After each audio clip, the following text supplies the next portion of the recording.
Hello and welcome to the Outer East Football Netball Show, brought to you by Gameface. I'm Adam Miller, and once again alongside me is Steph Barkers. Good afternoon, Steph. Good afternoon, Aiden. We have plenty to talk about in this episode, and we just had probably one of the best rounds of the year over the weekend. Plenty of close games all around. It was very exciting to see as we start to get into the more pointy end of the season. Coming up, first of all, in this episode is Round the Grounds. Ones to Watch comes back as well. What else have we got, Steph? We've got a match of the round preview, of course. This week is Mount Evelyn and Emerald. We have a pre-match interview with Millie from the Pakenham Lions and a post-match interview with Glenn, the captain of Upwey-Tecoma, after their win on the weekend.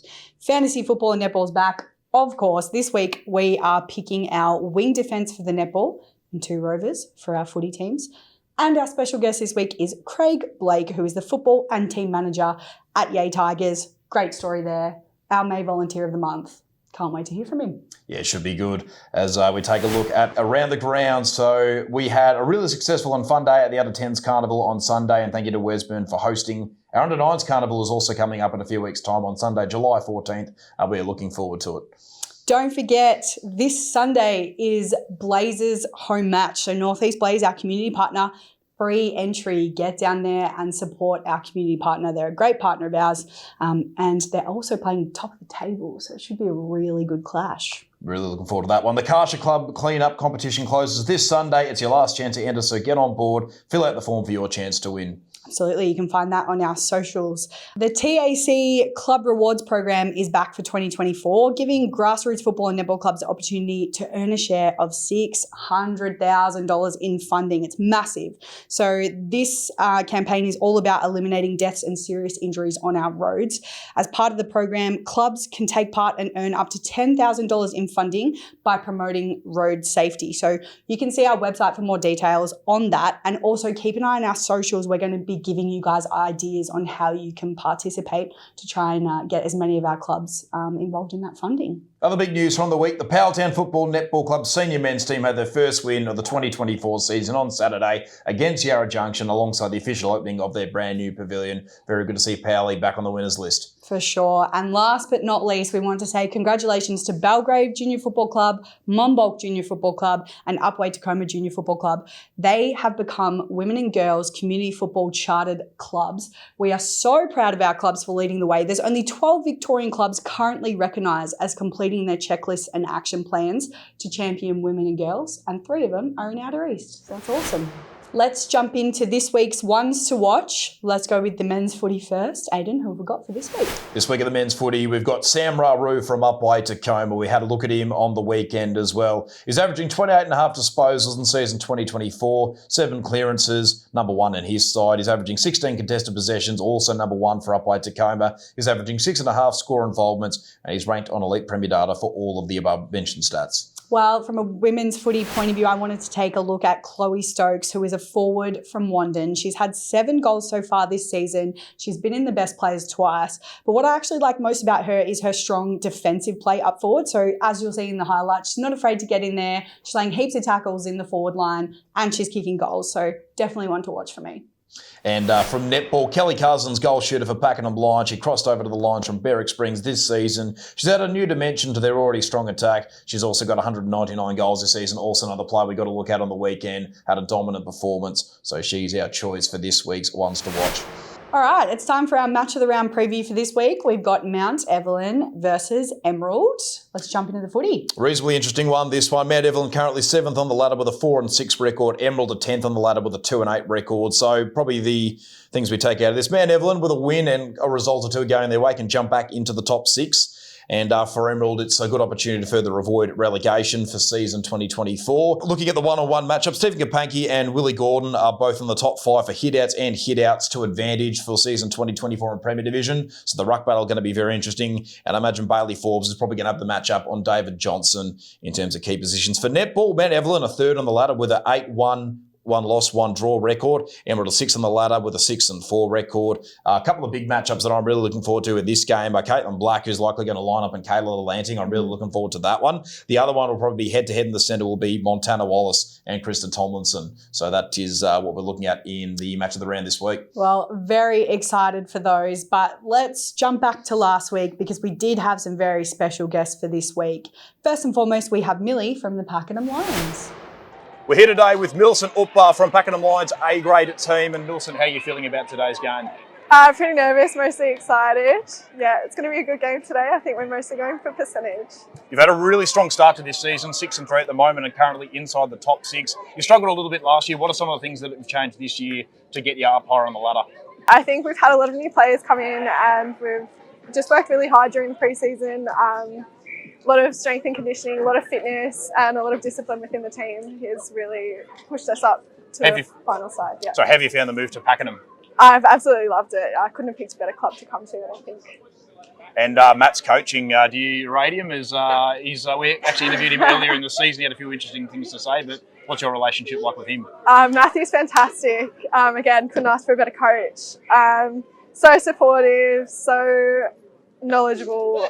He has so much to give the girls, so we really appreciate it. Yep, and going into today's game, have you done much research on Upwey-Tecoma and what's some of the things you're looking to try and get out of today? Always, you've got to know your opposition to beat them. So we're really going to be focusing on our attacking end, pushing forward with the goals. Like I said earlier, it is a percentage game today. Yep. And lastly as well, what's the final aim for the season? Where do you think the Pakenham Lions can finish this year? Oh, grand final for sure, absolutely. Perfect. All right, well, thank you very much for joining us today, Millie. Good luck for today's game and for the rest of the season 2024. Thanks so much for having me.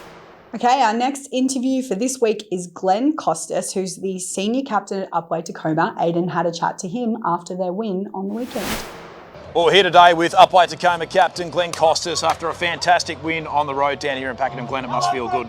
Yeah, it feels really good. Yeah, we were obviously challenged up half-time, 4 goals down, and we probably haven't really been in that position too many times this year, but really proud of the boys after half-time. We really got the game on our terms and, really happy to come away with the win. What were the messages at half-time when you were down by 19 points to try and get yourselves back into the game? Look, I think, the second quarter, even though probably the scores didn't go our way, we felt like we were getting back into the game. So we just had to stop their run and get the game back on our terms. And I thought we did that after half-time. Trent and I felt the tackling pressure by Pakenham, particularly in that second quarter, was just unbelievable. Yeah. How do you try and negate that? Yeah, it's a good point. We kind of pride ourselves on our tackling pressure, and I thought, they were really good at that. So we just had to find a way to get through that, and I thought in the second half we did. Yep. Yeah. Bakara, he's in unbelievable form, mate. He missed the first couple of weeks. I like that grit on your face there. But he missed the first couple of games of the season. What happened there? So he was injured the pre-season. Yep. I think it was groin or something high up in the groin area. So, he didn't do much of it pre-season, missed a few weeks, played a couple of weeks in the twos, and he's been in really good form in the last few weeks. So it's good to have him back kicking goals. Yeah, he's a very versatile player, isn't he? He can sort of play tall and play small as well. And yourself, mate, that goal there on the boundary line to finish it all off, that must have felt very good. Yeah, very good, mate. I don't really sneak forward and kick too many, so when I get the chance, that was really happy that it went through. Yeah, and I must have been happy. It didn't seem too windy down here today because usually down these neck of the woods it can be quite a problem, but it looked like you guys dealt with it pretty well today. Yeah, it usually is really, really windy down here. It was a bit of a wind in probably the first half, and then it started to die down. So. Used to it being really windy, but not so much today. So there we go. And you're pretty close to a potential double chance in the finals, mate. Do you reckon you're going to be able to get it come finals time? Yeah, I think we just have to keep playing the way we are. We're playing some good footy. We're Narry next week, which is obviously a huge challenge and something we're looking forward to. So no reason if we keep playing the way we are that hopefully get the double chance. So be good. Glenn, thank you very much for joining us today, mate. Good luck for the rest of the season. Mate, thanks for having me. Thanks. And our in-studio guest this week will be Craig Blake, the May Volunteer of the Month from the A Tigers. Steph had a chat with him about how season 2024 has gone and just getting back into the competition football-wise. All right, everyone, I'm here with Craig Blake today, who is the Yay team manager and football manager. We've got him on the show today because you've just been nominated as Volunteer of the Month for May, which is awesome. But firstly, I wanted to ask you a little bit about your role that you've played over the last sort of couple of seasons. As we know, you guys were in recess last season. Yep. Can you tell us a little bit about all the work that's gone into getting two teams back on the park this year? Yeah, so I've only sort of been around, I've only moved up to Yay in July last year, so pretty new for me in terms of being part of the club. But I guess prior to that, obviously, with COVID and then, sort of the year of the merger with Broadford, and then we had the year of recess from the football. The netball obviously did a lot of heavy lifting in that year, so they were still a standalone team those 2 years. So essentially what I've been told is that they got a new committee in place, kept the netball running, as I said before. Then they put in place a coaching panel. So they got Mitch Scully and a couple of local fellas, Dan Evans and Ryan Sargent as reserves coach. And then from there, they got together a bit of a committee to put together some list management. And from there, started contacting past players, current players that had played previously in the year before, and then slowly build a list that way. So that's essentially how they've gone about it. Yeah, amazing. And then from your personal point of view, what drives you to volunteer with the club? Yeah, look, it's one of those things that you always reflect on when something like this comes up. And I guess there's been a couple of constants in my life. One's sport, in my own sporting endeavours and things like that. And when I haven't been able to be involved in, I was able to be involved in playing footy for a long time since I was sort of a kid due to injuries and operations and things like that. So even when my own kids were playing juniors, I was always involved in coaching, team managing, whatever it might be. I've been involved in committees in different sporting clubs, career clubs, tennis clubs, that sort of thing. So it's always something I've done. It's always something I sort of believe in pretty deeply because I don't want to send my kids down to be looked after by other people in terms of if I'm not going to be involved, sort of thing. So, but I guess Yea's a bit different because I haven't got no connections there. So, as I say, my wife and I just moved up last year, and it was actually through a couple of the guys that are part of the list management. There was Ash Walsh, but AJ McCarthy as well. It was sort of through AJ, who knows a mate of mine who got talking and saying that they're putting the club back together and putting two teams back out. And he contacted me through my mate, and I said, "Oh well, let's have a chat," and sort of all happened from there. And so it gives me something to do on a Saturday as well. So it's been good. So good to be involved in the community too when you're new to somewhere and get to know everyone. Yeah, and country towns are like that. Like I've done my first rodeo with a country town. I lived up in the Wimmera in my first sort of teaching job many years ago, and I got involved in the footy club there as well. So it's not knowing anyone in town, in Yea especially, it's been great to get to know people. Sort of going to shops now and get a coffee in the morning, or going to the hardware store and people say, oh, it's a good result on the weekend and that sort of thing. Yes. So yeah, so it's nice to, and obviously all the players and the people around the club, directly connected with the club. I've just got to know people, really quickly, which take maybe years to do that if otherwise. So for sure. So it's been good. Yeah. Amazing. And then with it being the first season that the guys are back on the park, do you have goals or milestones that you sort of want to hit in this first season? Yeah, so once again, something I sort of spoke to Mitch about what are we looking to do and things like that. And essentially the aim was to put 2 competitive sides back on the park. Now to do that, it's pretty much about numbers and getting players available. To get 80 players at this point in time registered is awesome. Now, we know some of those are players that can help us at certain weekends. They're not available every weekend. That was always the case. But we've got a real core group of players. So that was the first thing, we wanted to set a goal of getting 2 competitive sides, and I think the results have shown that we've been competitive. So that's sort of ticked that box, which is really good.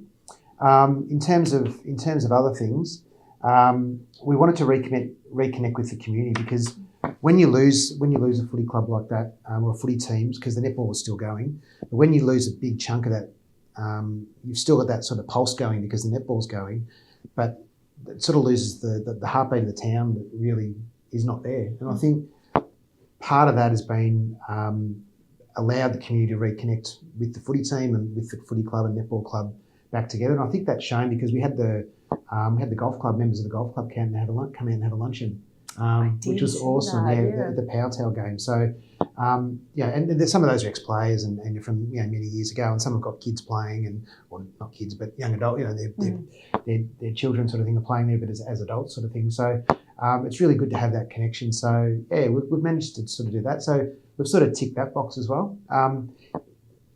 It was never about wins this season. It was about really building our culture and our environment again, because we want the club to be around another 130 years essentially. Yeah, so, for sure. Yeah, perfect. And then we spoke a little bit about it just then, but how are you finding the response from the community since returning? So, crowds at home games, general support of the team, that kind of thing. Yeah, it's been really good, and people are jumping on board to help out as well. So, and I think sort of when as I sort of alluded to before, when something like this is taken away, whether it's through COVID and then the merger year, the recess year and all that sort of thing, people realise what they've now missed. And I think, you can see with the players out there when they're playing, whether it's on the court or netball or on the footy field, everyone's just really enjoying it, and that's really showing through in the results. So it just shows that, and the spectators are there, they're enjoying it, and like go to other sort of local footies and footy games, that sort of thing in the past that I've been to, and this is not every game, but there's a lot of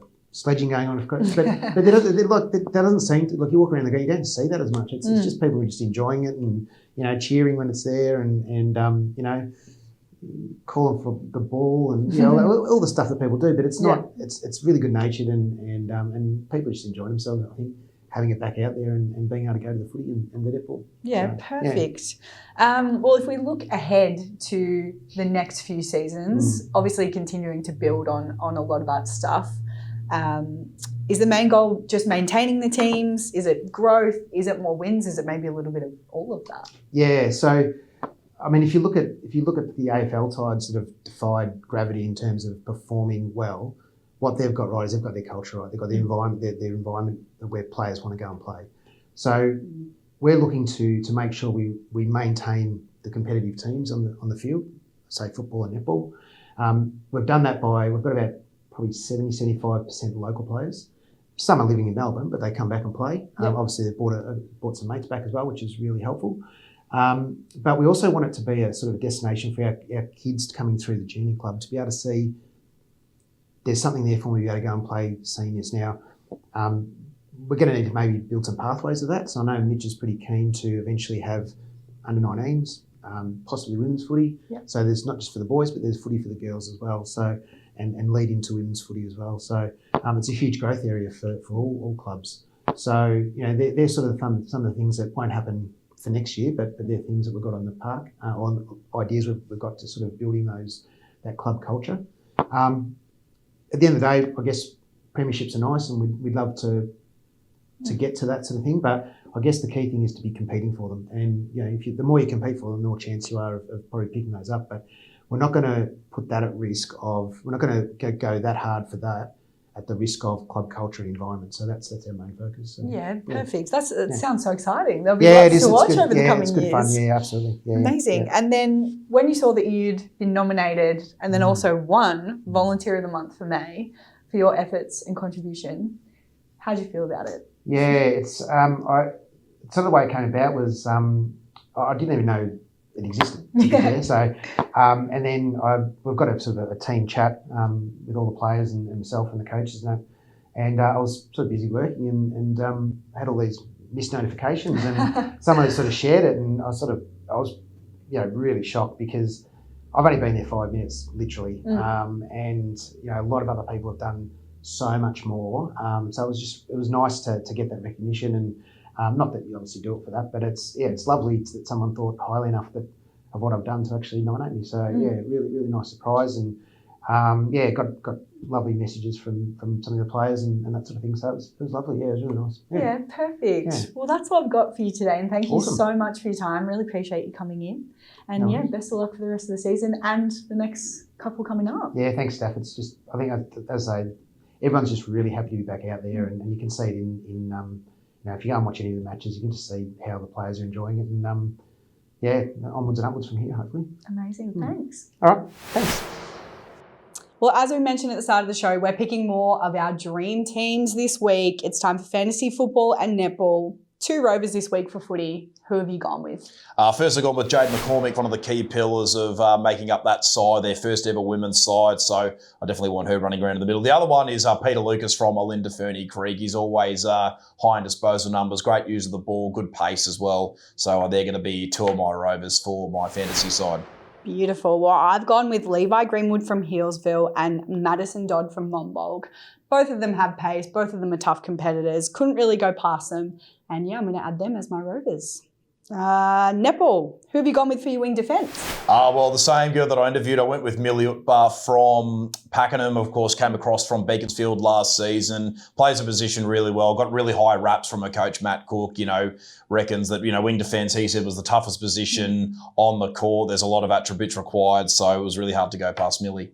Absolutely great pick there. I've gone with Rebecca Taylor from Belgrave. As you mentioned, we think it's an underrated position. We think it's a tough position. You've got to be able to defend and attack. I think it's something that Rebecca does really well, so I'm adding her into my team. Well, that pretty much wraps up all there is to talk about in the Outer East this week. If there's anything you'd like to see in the show, make sure you leave a comment down below. Steph, thank you again for joining me in the studio. No problem at all. For all the viewers out there, don't forget to get your game face on.